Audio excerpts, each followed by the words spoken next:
1991 TV YouTube-յան ալիքում ուղիղ խոսքն է բարև ձեզ։ Մի քանի օր առաջ Հայաստանի Հանրապետության արտգործնախարարությունը հանդես եկավ հայտարարությամբ, որի հիմնական իմաստը մոտավորապես հետևյալն էր. այն բանից հետո, երբ Արցախը ամբողջովին հայաթափվեց եւ Լեռնային Ղարաբաղի Հանրապետությունը լուծարվեց հրամանագրով, դրանից հետո այլևս Արցախահայության իրավունքների պաշտպանությունը, անվտանգությունը եւ այլն նրանց վերադարձը այլևս հայ-ադրբեջանական միջպետական հարաբերությունների օրակարգում չէ։ Պարզ ասած, պատճառն այն է, որ Հայաստանի իշխանությունները ընդհանրապես երես են թեքել այդ հարցից, պատճառն այն է, որ Լեռնային Ղարաբաղի Հանրապետությունը լուծարվել է։ Մի կողմ թողնենք այն հանգամանքը, թե ով է մեղավոր, որ Լեռնային Ղարաբաղի Հանրապետությունը լուծարվել է, Արցախը հայաթափվել է, այդ պարտության համար յուրաքանչյուրի մեղքի մասնաբաժինը հետագայում շատ մանրամասն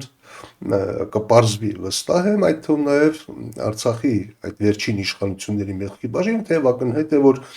հիմնական մեղավորը Հայաստանի այսօրվա իշխանություններն են եւ Արցախից երես թեքելն էլ սկսվել է ավելի վաղ Պրագայում, երբ Հայաստանի իշխանությունները անվերապահորեն ճանաչեցին Ղարաբաղը Ադրբեջանի կազմում, դրանից հետո էլ սկսվեց այդ գործընթացը։ Ինչևէ, հիմա կարևորն այն է, որ այս հայտարարությամբ Հայաստանի արտգործնախարարությունը փաստացի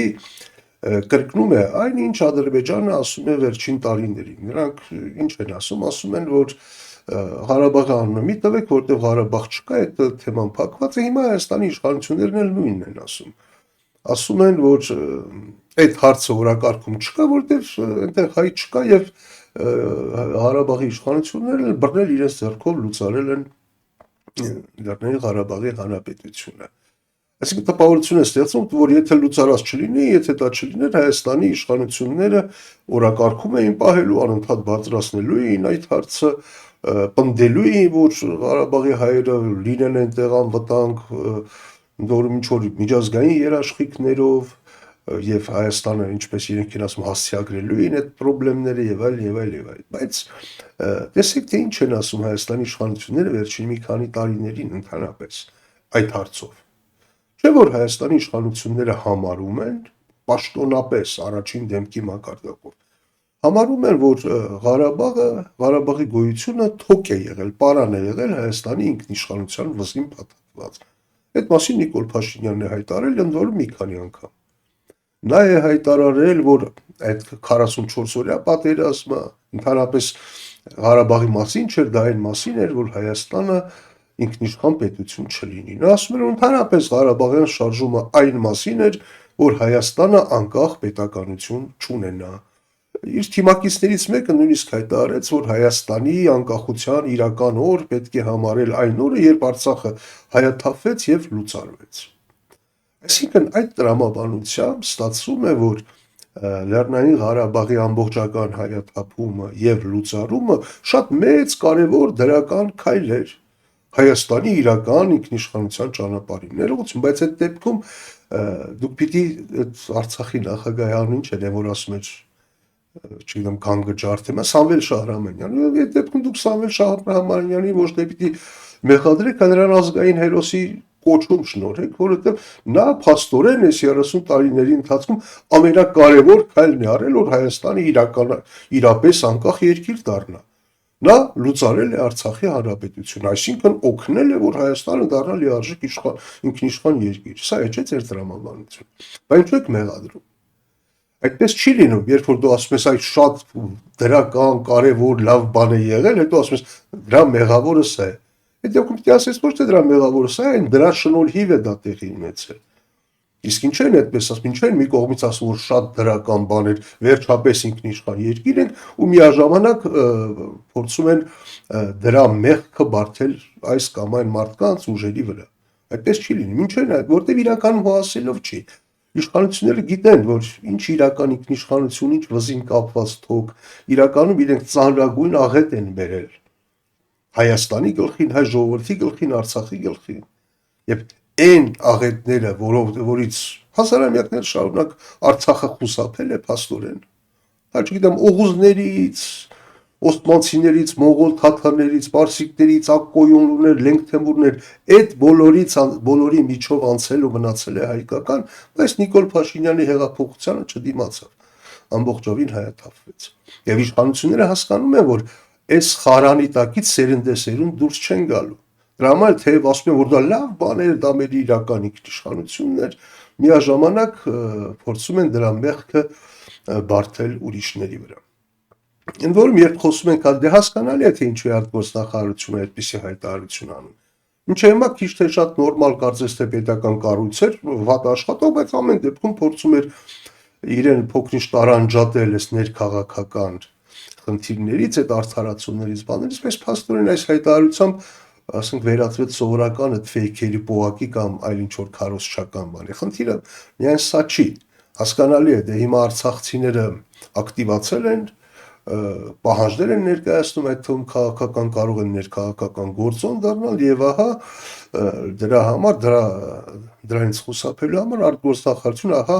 մեղավորության սլակները շեղում է, ասելով, որ Հայաստանի իշխանությունները չեն մեղավոր, դուք գնացեք ձեր իշխանություններից պատասխան պահանջեք։ Բայց սա միայն այսօրվա խնդիր չէ։ Ինչու՞, որովհետև այս տրամաբանությամբ Արցախը Հայաստանի ինքնիշխանության վզին փաթաթված միակ թոկը չէր։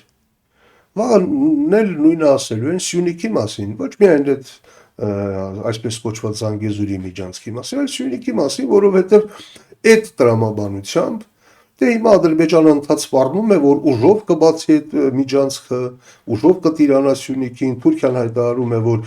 բոլոր հարցերում կօգնի Ադրբեջանին, եւ հասկանալի է, որ այդ սպառնալիքների ներքո Հայաստանը չի կարող միայնակ պաշտպանել, ստիպված պիտի լինի դաշնակիցներ փնտրել, դաշնակիցներ որոնել, կարող է գտնել, իհարկե կարող է գտնել, բայց այսօրվա իշխանությունների տրամաբանությամբ չէ որ այդ դաշնակիցները հենց այնպես ձրի չեն գալու մեզ պաշտպանել։ Գալու են եւ դրա դիմաց մեզանից ուզելու են լրջակույն զիջումներ, այդ թվում մեր ինքնիշխանությունը զիջել են պահանջելու կամ ինքնիշխանության մի մասը պահանջելու են զիջել եւ մենք էլ ստիպված կլինենք հանուն Սյունիքի զիջել մեր ինքնիշխանությունը, դրա համար էլ Սյունիքը մեր ինքնիշխանության վզին փաթաթված թոք է, այդ չլինի Սյունիքը, չի լինի նաեւ այդ թոքը, այդ կկտրվի եւ մենք կդառնանք ել ավելի ինքնիշխան։ Որ միայն Սյունիքը չէ, վաղը մյուս օրն նույնը կլինի Սևանա լճի հետ, որովհետև աշխարհում ռեսուրսների պայքար է, խմելու ջրի խնդիր կա, մեզանից ուզելու են Սևանա լիճը կամ դրա կեսը եւ էլի, եթե ուզում ենք պաշտպանել, պիտի դաշնակիցներ փնտրենք, որոնք կգան, կուզեն մեր ինքնիշխանությունից մի մաս, որպեսզի մենք չզիջենք, ավելի լավ է չլինի Սևանը կամ ինչ ուզում են տանք եւ դրանով ավելի ինքնիշխան դառնանք։ Այնպես որ տրամաբանությունը սա է եւ այն ինչ որ իշխանությունները անում են այսօր այդ կրտվելը, չգիտեմ, իրական Հայաստանի գաղափարախոսություն, այդ շրջում են փորձում են մարդկանց ուղեղները ներարկել, սա այն մասին չի, որ անցյալում կատարած հանցանքների համար մեղավոր բարթել ուրիշներին։ Դրա նպատակն այն է, որ ապագայում կատարելիք հանցանքների համար նախորոք մեղք կբարթել ուրիշների վրա եւ ասել, որ ինչ, ոչ թե ինչ արել ենք, այլ նաեւ այն, ինչ անելու ենք հետագայում, սիրելի ժողովուրդ, դա էլ ենք անելու հանուն մեր ինքնիշխանության։ Եվ բոլոր տեսակի թոկերը մեր վզին փաթաթած կտրելու ենք, որպեսզի լինենք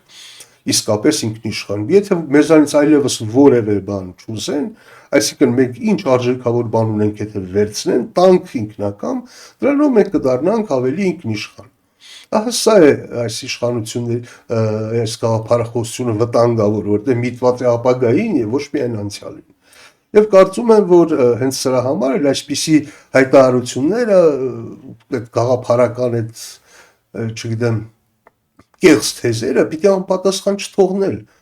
չհամարել, որ դե անցյալի մասին է լավ հետագայում կպարզվի, ոչ դրանք անցյալի մասին չեն։ Դրանք ապագայի մասին է եւ դա կանխելու համար է, որ այսօր պիտի համախմբվել եւ այդ ամենի դեմ կոնկրետ հակափաստարկներ դնել եւ կոնկրետ քայլեր մշակել։